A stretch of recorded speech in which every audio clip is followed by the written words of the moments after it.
aku mau nge-review City Hostel Danang. Jadi aku tinggal di City Hostel Danang selama 3 hari. Aku belinya tiket di Traveloka, beli hotelnya di Traveloka. 3 malam itu aku bayar sekitar 200 sekian.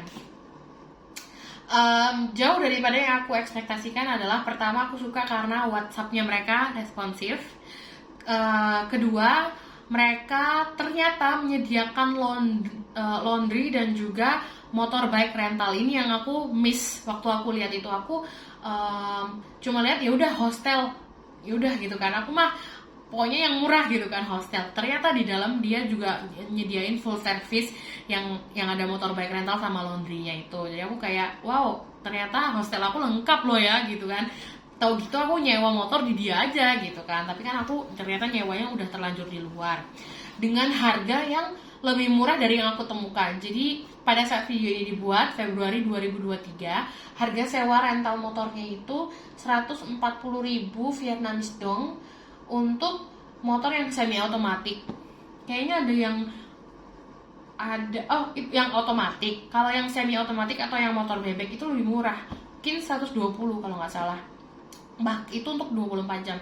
Dan mereka juga nyewain untuk 8 jam doang. Jadi kayak wow, I like the option gitu kan. Terus untuk laundry mereka masang harga 37.000 Vietnamese dong per kilo. Dan itu akan selesai dalam kurun waktu 4 sampai 5-6 jam. Itu udah bisa selesai. Jadi same day bisa kan, masukin pagi ngambil sore itu bisa. Itu mantap juga. Terus yang aku juga baru tahu ketika aku check in adalah dapat free breakfast.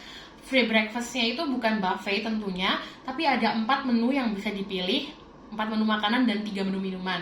4 menu makanan itu ada mie kayak mie yang goreng, tapi itu rasa spaghetti kalau nggak salah. Terus mie kuah, mie instan ya ini. Terus habis itu roti sama sosis kalau nggak salah, atau roti sama ikan sarden. Itu makanannya bisa pilih salah satu dari 4 itu. Terus kamu tuh pilih kayak H-1, terus dia akan ngasih tiket gitu kayak nota. Terus habis itu nanti besok pagi kamu kasih notanya ke yang jaga, nanti dia bikinin breakfast menu gitu. Itu makanannya. Kalau minumannya tuh bisa milih antara hot coffee, ginger tea, atau peach tea.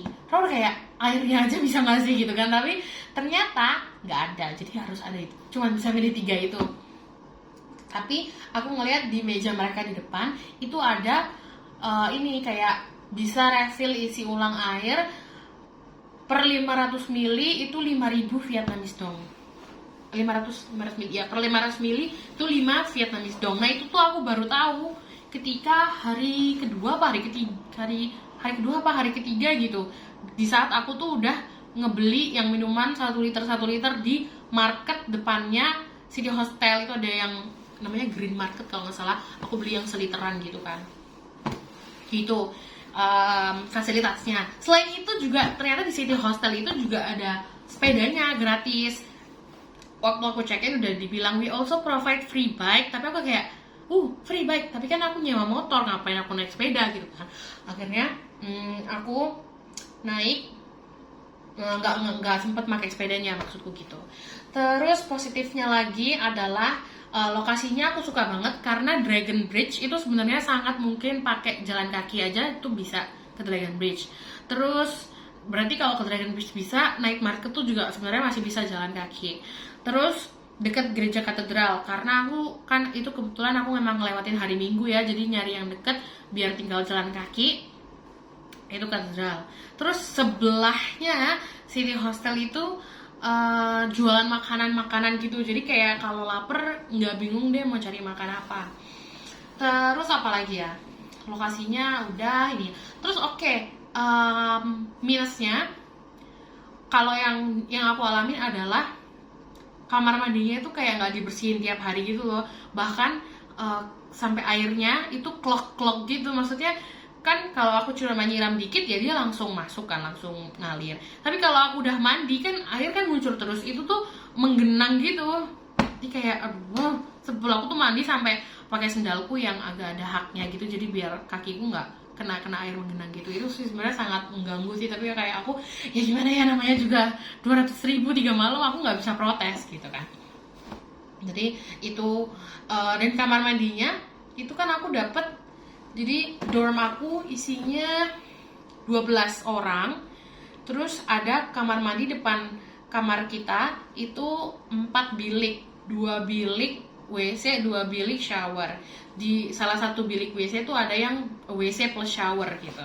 Terus ada wastafelnya. Bahkan di hari ketiga atau hari kedua itu wastafelnya juga clock dong. Aku udah kayak, ya ampun wastafel gitu.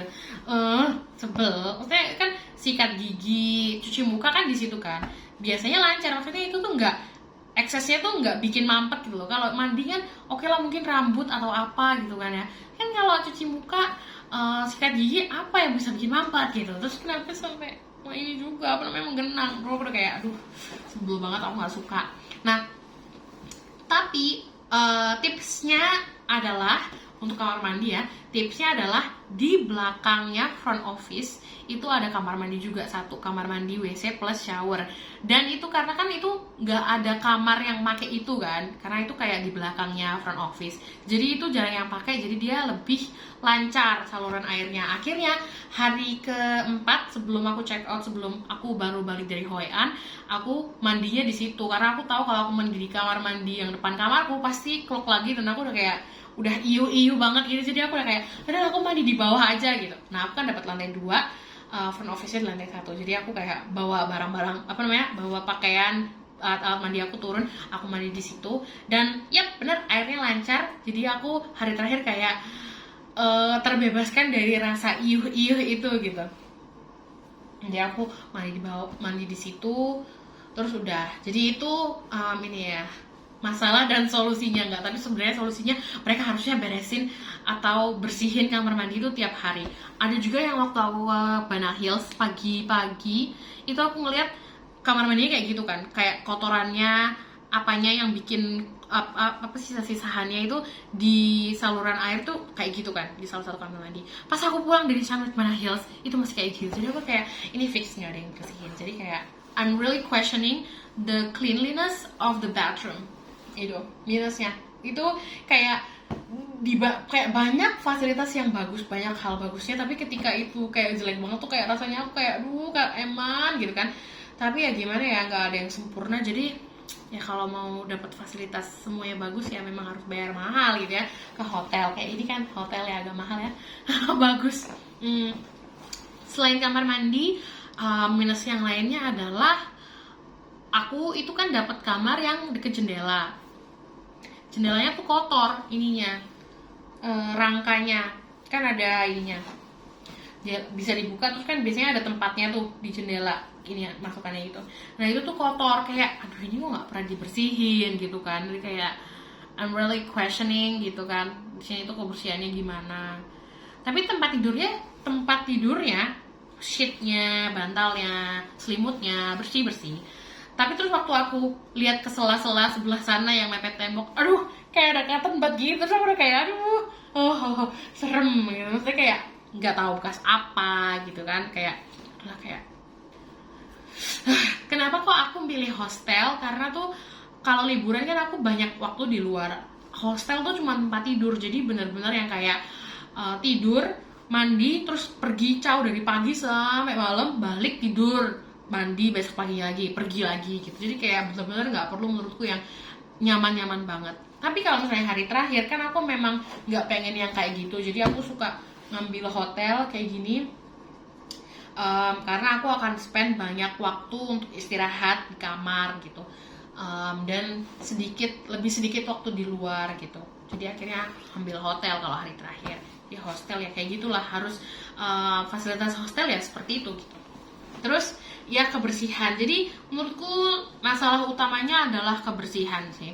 Terus kedua, kayak bahasa Inggrisnya para staffnya yang BTW cewek semua itu lumayan, tapi kayaknya masih perlu ditingkatkan lagi. Terus selain itu ini aku baru keinget lagi plusnya, yaitu of course dapat handuk, tapi handuknya yang kayak handuk wajah gitu ya, yang handuk leher yang berapa sih itu, paling 30 x 90 gitu kan, panjang. Terus habis itu personally ini karena aku dapat tempat tidur yang di bawah AC, jadi aku nggak merasa kepanasan.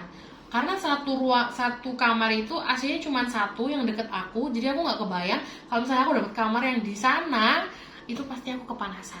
Jadi aku kayak thank God aku dapat yang deket AC. Terus aku juga senengnya kan bunk bed kan, kayak kamar atas bawah. Jadi aku seneng karena aku dapat yang di bawah juga gitu.